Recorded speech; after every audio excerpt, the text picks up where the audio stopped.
متابعي قناتي وأهلا وسهلا.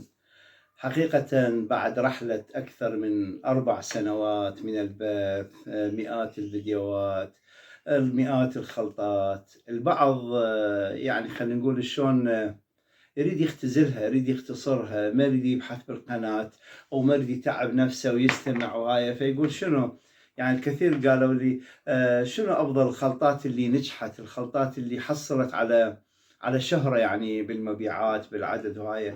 فبصراحة أنا عندي بحدود 14 خلطة أعتبرهم من الخلطات، يعني خلينا نقول هي كثيرة، كل الخلطات ناجحة، لكن اللي رضى يعني حصلت على أكثر قبول عند يعني متذوقي العطور. عندنا شمس الإمارات، وعندنا وصال وشاليز. هذه الخلطة الفاخرة، الخلطة الثلاثية بالتساوي. بصراحة يعني فعلا عجبت الكثير، فأنا حبيت أن أختصر لكم واقع القناة، واقع الفيديوهات ب 14 خلطة. هي كثيرة ولكن نبدأ ب 14، اليوم أقدم لكم 7، وإن شاء الله بعد فترة يعني أقدم لكم ال7 الباقية. عندنا وصال مع لانكوم مع شارليز 6.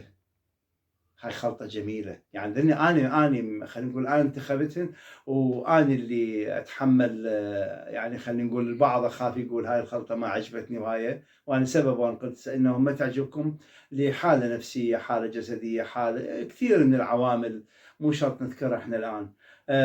مثل ما أخبرتكم وصال لانكوم مع شارليز 6.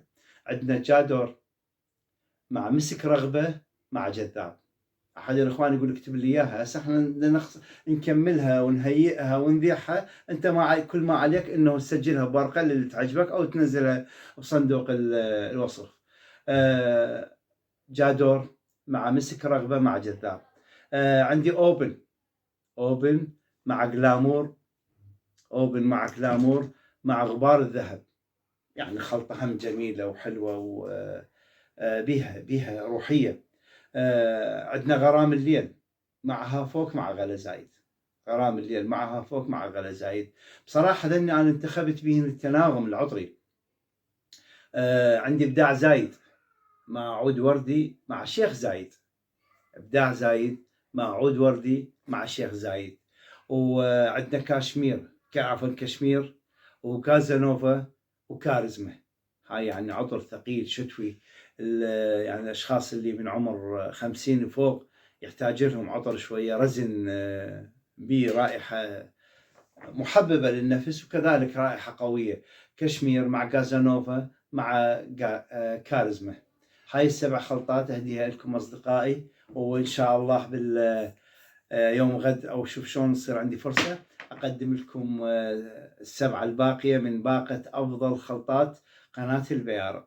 هي بحدود 100 أنا اللي تقريبا متوقعها، لكن اختارت هاي ال14 عشان تنال رضاكم، وأشوفكم خير إن شاء الله.